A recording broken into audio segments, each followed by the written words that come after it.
Since the beginning of both A Song of Ice and Fire and Game of Thrones, Cersei Lannister has loomed heavily over the entire narrative. As the books and the seasons progress, both her megalomania and her sociopathy have progressed as well.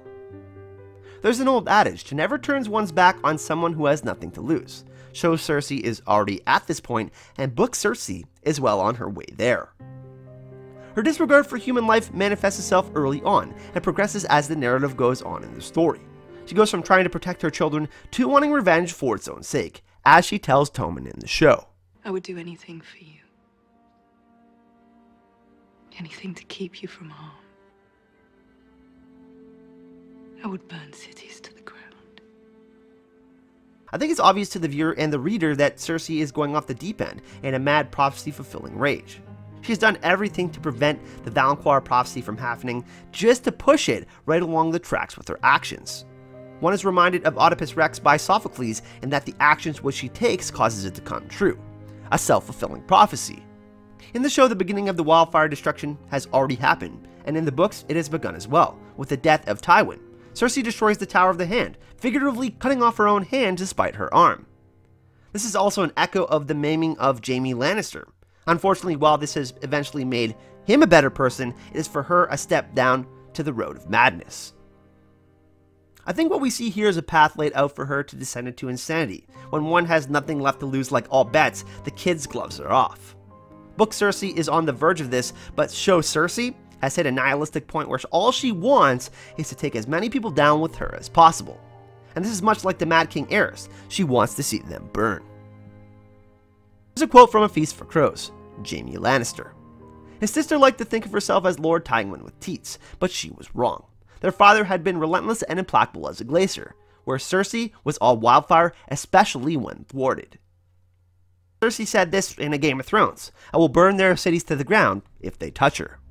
Cersei's green eyes have been alluded to wildfire and is stated numerous times throughout the books as well as in the series. Particularly, this is referenced often in A Clash of Kings, and there's also this we have to take into consideration. Tyrion shifted comfortably in his saddle. He was pleased that Cersei had not been idle, but wildfire was treacherous stuff, and 10,000 jars were enough to turn all of King's Landing into cinders. This is just after he finds out that she has been stockpiling wildfire, much like the Mad King. There is also a significant correspondence between Cersei's advisors and Aerys's hands. Each had 5, each beginning with Tywin.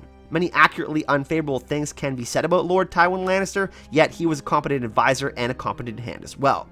Now, after Tywin, both progressed down the line desiring sycophancy and bootlicking agreement, and eliminated or dismissed their advisors or hands until they found out what was wanted, men who would feed their desire for power and destruction.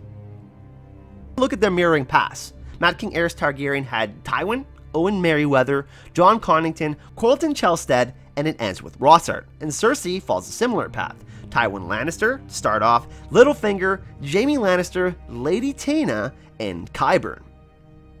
It's interesting that both paths leads to power-grabbing magicians, which will say what is wanted to be heard, and do what is wanted to be done. As long as the stags keep rolling in, both of them are set and can conduct experiments that can further their mystical goals. And Qyburn, when it comes to both externally destructive and self-destructive behavior, has become Cersei's pusher, just like Rossart was for Mad King Aerys Targaryen. He feeds Cersei's need to destroy her obsession with vengeance for every slight.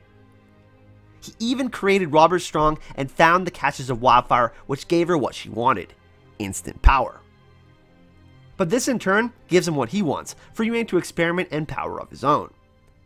I think in the end though, Cersei has nothing to lose, and that's really scary, and she knows that her demise is imminent and wants to take as many people down with her as possible.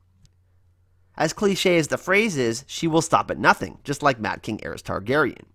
I think the people around her are starting to realize this and are leaving, and yes, she may end her story as the Queen of Ashes. Personally, I think that Jaime leaving in the show heralds her final outcome. Nobody is there to protect her but a crackpot hedge wizard in Qyburn and a zombie knight in Robert Strong.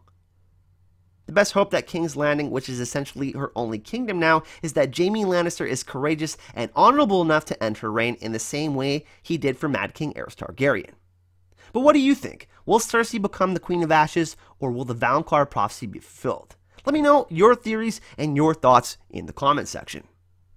In the next video, we will be discussing the rumors of the second Game of Thrones prequel, The Empire of Ash. If you haven't checked it out, you have to go read the article. It's supposed to be set on Valyria, Southeros, and before the Doom of Valyria. So get excited for that. That will be coming soon. And if you enjoyed this video, hit the like button and subscribe to the channel and hit that notification bell. Make sure you hit that notification bell so you can stay updated and you don't miss out on future Game of Thrones content, Vikings, and Marvel content here on the channel. Also, if you would like to support the channel and help the Hype and Love community grow, you can support the channel on Patreon. You can pledge $1 amount per month, and that grants you access to bonus podcast material, special Patreon giveaways, and of course, you help this community grow.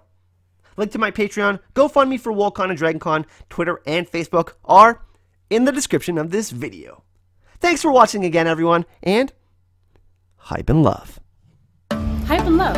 Hype and Love. Hype and Love. Hype and Love. Hi, Hype and Love family. We're at Con of Thrones. Hype and Love. Our family here at Dallas. Con of Thrones. Can we get a Hype and Love? Hype and Love.